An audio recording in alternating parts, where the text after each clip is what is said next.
Les joueurs africains se sont encore mis en évidence ce week-end dans les différents championnats en Europe.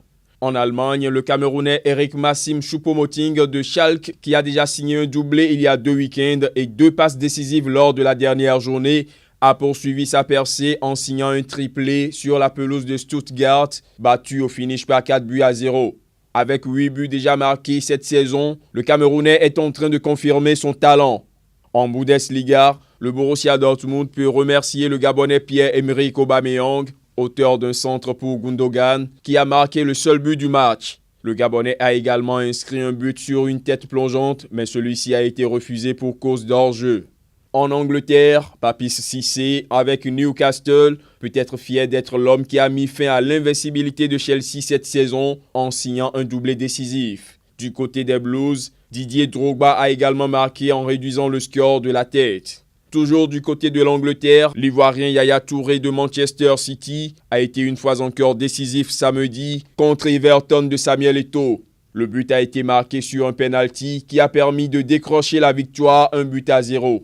Le Sénégalais Diafra Sakho a fait un retour gagnant avec West Ham en Première Ligue. Forfait lors des 3 derniers matchs du club, il est entré en cours de jeu contre Swansea. Occasion pour le Sénégalais d'inscrire son premier but depuis le 25 octobre dernier et de permettre à West Ham de battre Swansea par un score de 3-1. Du côté de Swansea, c'est l'Ivoirien Wilfried Bony qui a ouvert le score en signant sa 7e réalisation de la saison. En Série A, l'Ivoirien Gervinho marque peu de buts cette saison avec l'AS Roma, mais il ne manque pas d'influencer le jeu du club italien.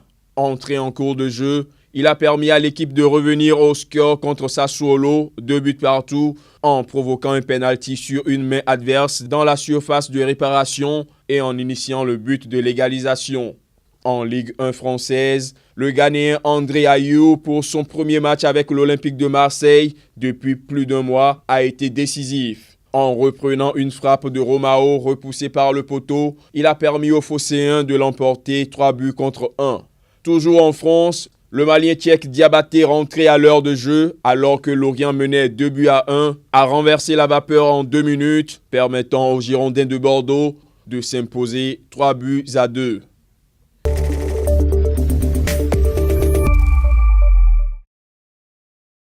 Le club égyptien d'Al Ahly a arraché la Coupe africaine de la Confédération, son 19e trophée continental des mains des Ivoiriens de Sewé San Pedro, grâce à un but marqué à la 6e minute du temps additionnel lors de la finale retour samedi au Caire.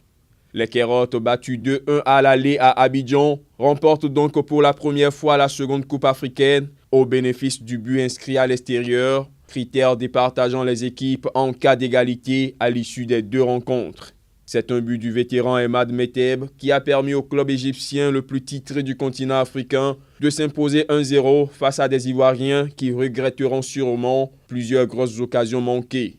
L'Égyptien Meteb, seul rescapé de l'équipe qui a remporté tant de trophées au cours de la dernière décennie, a trompé le gardien ivoirien sur un centre de Walid Soliman juste avant le coup de sifflet final. Avec ce 19e titre continental, Al Ahly, qui compte déjà dans sa vitrine 8 Ligues des Champions, 4 Coupes des vainqueurs de Coupe et 6 Supercoupes, porte encore plus haut son propre record. La déception est énorme pour la jeune et vive équipe de San Pedro, dont c'était la première finale continentale et qui aurait dû se mettre à l'abri bien avant le coup de poignard égyptien, tellement les Ivoiriens ont raté d'occasion. La victoire d'Al Ahly redonne un peu de lumière au football égyptien, après le nouvel échec de la sélection nationale qui n'a pas réussi à se qualifier pour la CAN 2015, qui sera disputée en janvier prochain en Guinée équatoriale.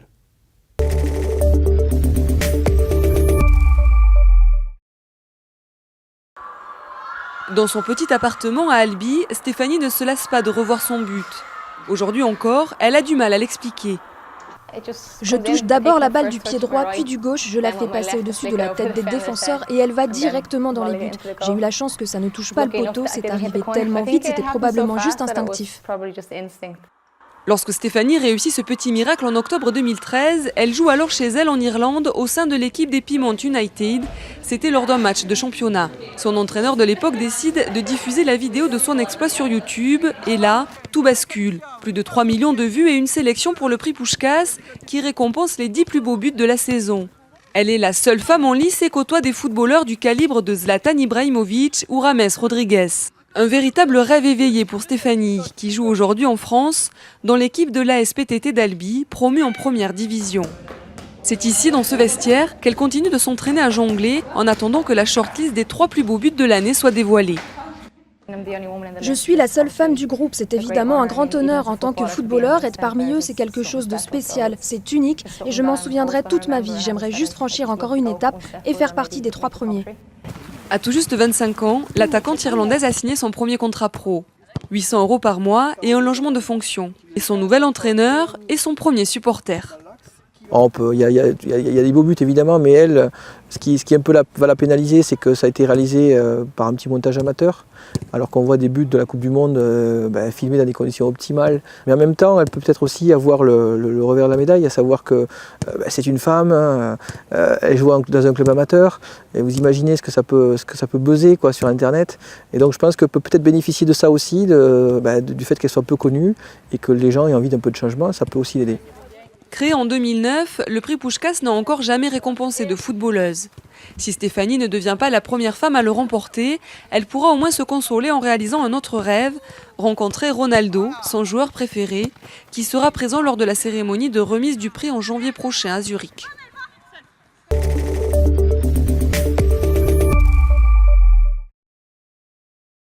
Le Français Jean-Marc Mormec, ancien champion du monde des poids lourds légers, a été battu vendredi au point par le Polonais Mateusz Masternak et a donc décidé de mettre fin à une carrière commencée il y a 19 ans chez les professionnels. Conférence de presse à l'issue du combat. J'ai pris des risques comme j'ai toujours fait et puis là, je pense qu'il a bien boxé. Je pense que je me suis pas mal débrouillé et puis sur la fin, c'était un peu... il a pris l'avantage. Donc... Après, c'est légitime, il a gagné, il faut être honnête, et je pense que je l'ai dit aussi au public. On l'a vu, je me suis quand même bien débrouillé, peut-être après j'ai péché, parce que manque de ring ou manque de combat. Forcément, j'ai fait quelque chose, mais je l'ai fait avec tellement de plaisir, avec tellement d'envie et tellement de joie qu'à un moment donné, il faut que ça s'arrête. Mon truc, c'était juste d'être champion du monde. Attends, j'en suis à 9, et j'ai fait tellement de choses. J'ai pris les ceintures de Ring Magazine, des trucs que j'aurais même pas rêvé de prendre. Je les ai pris, quoi. Enfin, je boxais à New York, Madison Square. Mais c'est juste génial, alors que je m'y attendais pas. Je voulais juste être champion du monde. Pour moi, champion du monde, c'était le truc absolu. Ça y est, j'aurais été le plus fort du monde. J'ai pas de regrets, quoi. J'ai pas de regrets parce que j'ai fait tout ce que je voulais, tout ce que je pouvais, surtout. Et quand il mérite, il a mérité sa victoire. Les juges ont décidé et il l'a bien mérité. Donc, il n'y a pas de regret à avoir.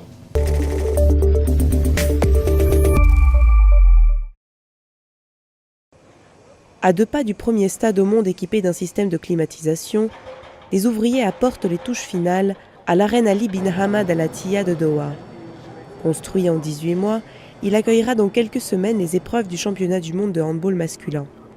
Il présente lui aussi des fonctionnalités innovantes. Nous essayons de placer toujours la barre très haut en termes d'innovation. Et je suis sûr que n'importe quelle technologie qui sera utilisée après un certain temps au Qatar, ou peut-être lors du prochain événement, deviendra une norme pour d'autres événements. Nouveau stade, métro, autoroute et même une nouvelle ville en construction au milieu du désert. Selon un rapport publié en 2013 par le cabinet Deloitte, le Qatar aurait prévu de dépenser 200 milliards de dollars pour se préparer à l'accueil de la Coupe du monde de football de 2022. Malgré les polémiques sur les conditions de travail des ouvriers sur ces chantiers et la chaleur accablante qui y règne l'été, le riche émirat ne cesse de se voir confier l'organisation de grands événements sportifs. Dernier exemple en date, les championnats du monde d'athlétisme qui auront lieu à Doha en 2019. Le Qatar aurait dépensé 37 millions de dollars pour promouvoir sa candidature. Dans un mix marketing, si je puis dire, de diversification, un portefeuille varié d'investissement d'un pays ou d'une entreprise, il est normal que l'on mette le sport, tout simplement parce que c'est aussi un merveilleux outil de progrès social et de développement économique. Des villes entières se sont transformées grâce au fait d'accueillir des grandes activités ou des grandes manifestations sportives. Le marché généré par l'organisation de ces tournois attire des hommes d'affaires du monde entier. Une délégation de chefs d'entreprise français était à Doha pour un voyage de prospection. Je pense que véritablement, c'est une terre extrêmement prometteuse, un pays extrêmement dynamique, avec une capacité à pouvoir, comme je le disais tout à l'heure, d'avoir les moyens de son ambition, de ses ambitions. Nouvelle vitrine de la puissance financière du Qatar, les compétitions sportives fédèrent la société qatari et rendent le pays incontournable sur la scène internationale grâce à ses investissements et sa volonté d'innover. Mais il lui faudra continuer à affronter les accusations de corruption liées au Mondial 2022, le dossier pouvant rebondir à tout moment.